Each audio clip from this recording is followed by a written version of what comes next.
السلام علیکم جی، میرا نام ہے ایاز اسلم اور آپ دیکھ رہے ہیں میرا ڈیجیٹل چینل۔ آج کے ویڈیو میں 2-3 بڑی اہم چیزیں ہیں جس پر ڈسکشن ہوگی۔ نواز شریف کو ایک کے بعد ایک مقدمے میں بری کیا جا رہا ہے، یہ تمام آخر ہو کس کے کہنے پہ رہا ہے اور کیا پاکستان کو اگلا وزیر اعظم جو ہے وہ مل گیا ہے؟ آج کی ویڈیو میں ہم اس کے حوالے سے گفتگو کریں گے اور اس کے ساتھ ساتھ ہم یہ بات کریں گے کہ یہ العزیزیہ ریفرنس جس میں نواز شریف کو بری کیا گیا ہے، یہ العزیزیہ ریفرنس بنیادی طور پر ہے کیا، اور اس کے ساتھ ساتھ سیکیورٹی فورسز کے ڈی اے خان میں ایک چوکی پر ایک حملہ ہوا ہے جس کے نتیجے میں 27 دہشت گرد مارے گئے ہیں، لیکن اس کے ساتھ ساتھ 25 جوان بھی شہید ہوئے ہیں۔ تو آج کی ویڈیو میں ہم انہی موضوعات پر گفتگو کریں گے۔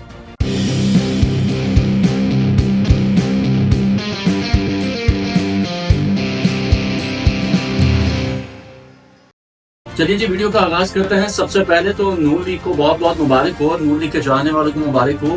نواز شریف جو ہے وہ ایک کے بعد ایک مقدمے میں ان کو بری کیا جا رہا ہے۔ آج بھی اسلام آباد ہائی کورٹ کی جانب سے نواز شریف کو العزیزیہ ریفرنس کے اندر جو ہے وہ بری کر دیا گیا ہے، اور اسلام آباد ہائی کورٹ کے جو چیف جسٹس ہیں عامر فاروق، انہوں نے، اور اس کے ساتھ ساتھ آپ کو آگاہ کریں کہ ان کے سربراہی مکان جو 2 رکنی بینچ ہے اس نے اس کیس پر جو ہے وہ فریقین کے دلائل مکمل ہونے کے بعد جو ہے وہ منگل کی دوپہر کو اس کیس کے اوپر جو وہ فیصلہ محفوظ کیا تھا، جس کو آج شام جو ہے وہ سنا دیا گیا ہے۔ اور ہائی کورٹ کے اسی 2 رکنی بینچ نے، آپ کو یاد ہوگا کہ نواز شریف کو گزشتہ ماہ 29 نومبر کو ایون فیلڈ ریفرنس کیس کے اندر بھی بری کرنے کا حکم جو ہے وہ جاری کیا تھا۔ اس کی اگر ہم تاریخ کی بات کریں تو تھوڑا سا ماضی میں آپ کو لے کے جاؤں تو 24 دسمبر 2018 کو اسلام آباد کی جو احتساب عدالت ہے اس نے اس وقت سابق وزیر اعظم نواز شریف کو، جبکہ ان کو پہلے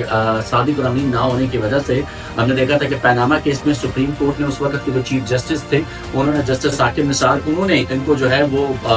نااہل قرار دے دیا تھا، اور اس کے بعد ہم نے دیکھا کہ اس کے مقدمات بنے، نواز شریف کے اوپر کیسز چلے، اور 2018 کے اندر اسلام آباد کی جو احتساب عدالت ہے اس نے نواز شریف کو العزیزیہ ریفرنس میں 7 سال قید، 10 سال کے لیے کسی بھی عوامی عہدے پر فائز ہونے پر پابندی، اور ان کے نام تمام جو جائیداد ہے اس کو ضبط کرنے کے ساتھ ساتھ تقریباً 1.5 ارب روپے کا جرمانہ کیا تھا۔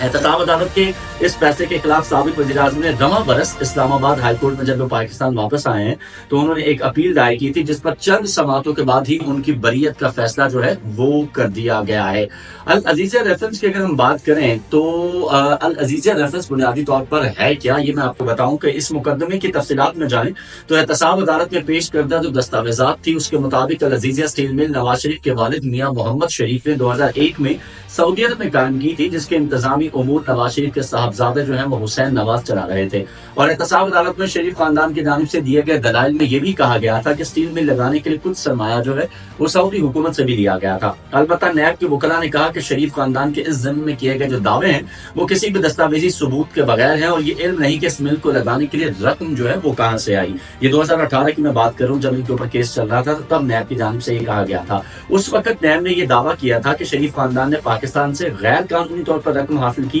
اور اس مل کے لیے سرمایہ لگائے۔ عدالت کو حسین نواز نے اس وقت یہ بتایا تھا کہ انہیں اپنے دادا سے 50 لاکھ ڈالر سے اوپر کی رقم دی گئی تھی، جس کی مدد سے انہوں نے العزیزیہ اسٹیل مل جو ہے وہ قائم کی تھی، اور ان کے مطابق اس مل کے لیے زیادہ تر سرمایہ قطر کا جو شاہی خاندان ہے اس کی جانب سے نواز شریف کی درخواست پر دیا گیا تھا۔ قطری خط بھی آپ کو یاد ہوگا 2018 میں بڑا مشہور ہوا تھا اسی کیس میں، اور اس ریفرنس کی تفتیش کرنے کے لیے ایک جوائنٹ انویسٹیگیشن ٹیم جو ہے وہ تشکیل دی گئی تھی، جس نے احتساب عدالت کے سامنے جو ہے یہ دعویٰ کیا تھا کہ العزیزیہ اسٹیل مل کے اصل مالک نواز شریف خود ہیں، اور نیب حکام نے نواز شریف کے خلاف یہ بھی دعویٰ کیا تھا کہ انہوں نے حسین نواز کی کمپنیوں سے بڑا منافع حاصل کیا، جس سے یہ ظاہر ہوتا ہے کہ اصل مالک وہ اور ان کے بیٹے ہیں۔ اور اس ریفرنس کی سماعت کے دوران اس الزام کو ثابت کرنے کے لیے کوئی بھی دستاویزی جو ثبوت ہیں وہ نیب پیش کرنے سے جو ہے وہ قاصر رہی تھی۔ اور اس جوائنٹ انویسٹیگیشن ٹیم کے جو سربراہ ہیں واجد ضیاء، ان کی جانب سے اس وقت جو ہے وہ بڑے بڑے دعوے کیے گئے تھے کہ نواز شریف جو ہے وہ کرپٹ ہے، نواز شریف نے یہ سرمایہ جو ہے وہ غیر قانونی طریقے سے پاکستان سے سعودی عرب منتقل کیا تھا، یہی وجہ ہے کہ اس وقت نواز شریف کو یہ سزا جو ہے وہ سنائی گئی تھی۔ لیکن اب ہم یہ دیکھ رہے ہیں کہ نواز شریف کو اب العزیزیہ اسٹیل مل میں بھی بری کر دیا گیا ہے۔ اس سے پہلے آپ کو یاد ہے ایون فیلڈ کے اوپر بھی موجود ہے ویڈیو میں، ہمارے اسی چینل کے اوپر ایون فیلڈ میں بھی ان کو بری کر دیا گیا تھا۔ اب اس کے بعد آج جو سابق اٹارنی جنرل ہے عرفان کاڈر، انہوں نے اپنی گفتگو میں یہ کہا ہے کہ نواز شریف کو جو نااہل کیا گیا تھا عدلیہ کا وہ فیصلہ جو ہے وہ غلط تھا، اور انہوں نے مزید کہا کہ یہ جو فیصلے ہیں یہ ہماری عدالتوں اور ججوں کے لیے بھی لمحہ فکریاں ہیں۔ اور انہوں نے بڑے واشگاف الفاظ میں یہ بات بھی کہی کہ العزیزیہ اسٹیل مل جو ہے وہ اس وقت سپریم کورٹ کے دباؤ پر بنایا گیا تھا۔ عرفان قادر نے کہا کہ نیب کی جانب سے بھی یہ کہا گیا کہ یہ کیسز بنتے ہی نہیں تھے، یہ کیس بنانے کے لیے تو نیب کو سپریم کورٹ نے کہا تھا۔ اب یہ عرفان قادر جو سابق اٹارنی جنرل ہے، یہ وہ کہہ رہے ہیں۔ انہوں نے مزید کہا کہ عدالتی نظام کی تشکیل نو کی اس وقت سخت ضرورت ہے۔ گزشتہ کچھ عرصے کے دوران سپریم کورٹ کی جانب سے کیے جانے والے فیصلوں اور دیگر معاملات کو ری وزٹ یعنی نظر ثانی کی ضرورت ہے، اور سپریم کورٹ کا پاناما کیس کا فیصلہ بھی انہوں نے کہا کہ غلط تھا، اور یہ وہ فیصلہ اور معاملات ہیں کہ جن پر بات کی جانی چاہیے، اور خود اسی ادارے کو ان کے اوپر نظر ثانی کرنے کے لیے کوئی مؤثر حکمت عملی جو ہے وہ اپنانے کی ضرورت ہے۔ تو ناظرین، بات یہ ہے کہ اس ملک کے اندر ہمیشہ سے یہ کھلواڑ جو ہے وہ ہوتا چلا آیا ہے کہ جب بھی کسی کو منظر سے ہٹانا ہوتا ہے تو اس کے اوپر جو ہے وہ مقدمات بنا دیے جاتے ہیں، جو کہ 2018 میں آپ نے دیکھا نواز شریف کے ساتھ ہوا۔ اب سیم وہی روٹین عمران خان صاحب کے ساتھ دہرائی جا رہی ہے 2023 کے اندر، کہ 2023 میں جب آپ کو پتا ہے کہ آپ نے عمران خان کو منظر سے ہٹانا ہے، تو آپ دیکھیے نواز شریف کو بھی انتخابات سے 1 سال پہلے نااہل کر کے آپ دیکھیے کہ ایک سیٹ اپ تیار کیا گیا،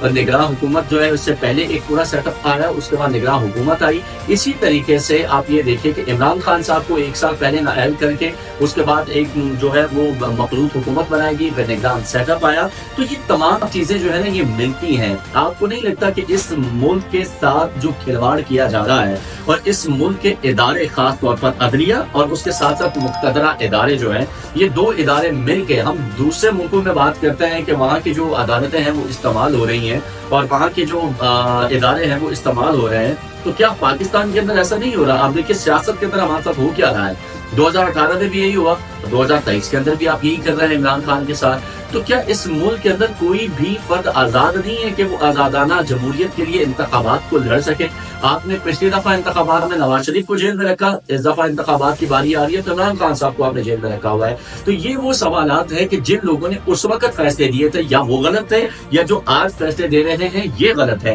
کسی ایک کا احتساب ہونا بہت ضروری ہے، کیونکہ اس ملک کے اندر جب تک عام شہری کے ساتھ، پبلک کے ساتھ، ووٹرز کے ساتھ یہ کھلواڑ ہوتا رہے گا، یہ ملک کبھی بھی ترقی نہیں کرے گا، اور نہ ہی اس کی جمہوریت جو ہے وہ کبھی ترقی کرے گی۔ اور ہم اس کو اپنے آپ کو کہتے تو ہیں کہ ہم ایک جمہوری ملک میں رہ رہے ہوتے ہیں، لیکن حقیقتاً یہ جمہوریت آپ کو نظر کہاں آ رہی ہے؟ یہ فیصلے آپ دیکھ لیجیے، آپ کے سامنے ہے۔ نواز شریف کو پہلے انہی مقدموں میں 10 سال کی قید، اربوں روپے کا جرمانہ، نااہل کر دیے گئے۔ اب وہی نواز شریف جو ہے وہ ایک ایسی شخصیت بن گیا ہے کہ جنہوں نے کبھی زندگی میں کچھ کیا ہی نہیں ہے۔ اس کا مطلب یہ ہے کہ وہ اس وقت ٹھیک کہہ رہے تھے، تب کہ آپ کے ججز، آپ کا نیب، آپ کی جوائنٹ انویسٹیگیشن ٹیم، آپ کے سپریم کورٹ کے ججز، ان سب کا جو ہے احتساب ہونا چاہیے۔ اور اگر تب وہ والے ٹھیک تھے تو آج وہ لوگ احتساب کریں گے یہ فیصلے کیوں دے رہے ہیں؟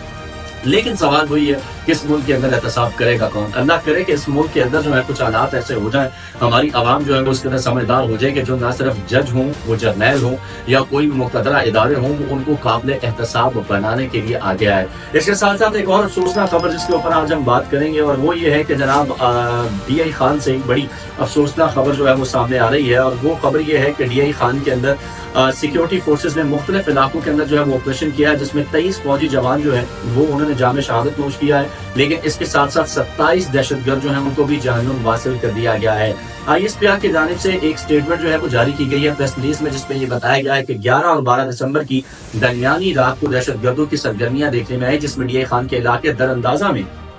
درازاندہ جو ہے اس میں انٹیلیجنس بیس آپریشن کے دوران 17 دہشت گردوں کو جہنم حاصل کیا گیا۔ پھر اس کے بعد آج صبح 6 دہشت گردوں نے داربند میں سیکیورٹی فورسز کے چیک پوسٹ پر حملہ کیا، جس کے دوران سیکیورٹی فورسز نے